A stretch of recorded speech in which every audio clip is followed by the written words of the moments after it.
Halo, perkenalkan nama saya Armi Gayanti. Saya akan menjelaskan filsafat ilmu. Nah, halo. Pernah nggak kepikiran kenapa pendidikan itu disebut ilmu? Nah, dan siapa yang menentukan apa yang boleh diajarkan di sekolah? Nah, jawabannya ada di hubungan antara filsafat ilmu dan pendidikan. Nah, filsafat ilmu mengawasi dan memperkuat ilmu pendidikan. Jelas bahwa filsafat ilmu bertugas menjaga fondasi ilmu pendidikan agar tetap ilmiah dan bernilai. Nah, habis itu ada 3 analisisnya, yaitu ontologi yang bersifat ilmu bertanya, filsafat ilmu, apa hakikat pendidikan itu? Apakah pendidikan sekedar transfer ilmu atau proses memanusiakan manusia? Jawaban ini menentukan arah seluruh praktik pendidikan. Epistemologi. Nah, filsafat ilmu bertanya, bagaimana sih kita tahu metode belajar A itu efektif? Nah, dia menjaga agar ilmu pendidikan tidak pakai asumsi liar, tapi pakai penelitian yang valid dan tematis.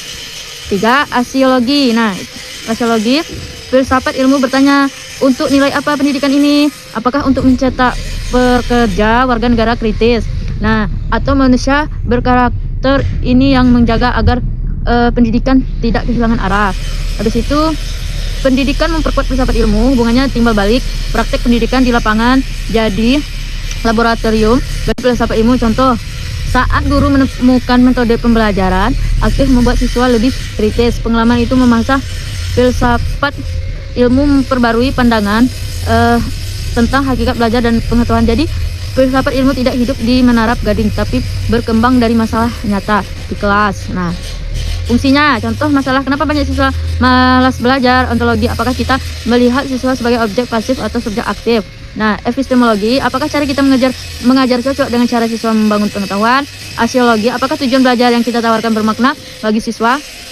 Masalah tidak selesai asal-asalan, tapi beda sampai akarnya.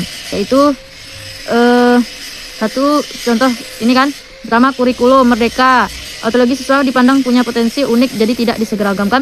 Epistemologi, pengetahuan dibangun lewat proyek dan pengalaman, bukan hafalan. Asiologi, tujuan utamanya membentuk profil belajar Pancasila. Jadi perubahan kurikulum itu sebenarnya penerapan filsafat ilmu tentang manusia dan belajar. Filsafat kedua, bicara ujian nasional dihapus. Filsafat ilmu mempertanyakan apakah mutu pendidikan hanya bisa diukur lewat tes standar hasil analisis.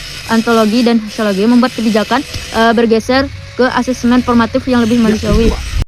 Jadi filsafat ilmu dan pendidikan itu seperti kompas dan perjalanan. Filsafat ilmu jadi kompas yang menjaga arah, sementara praktek pendidikan adalah perjalanan yang terus menguji dan memperkaya kompas itu.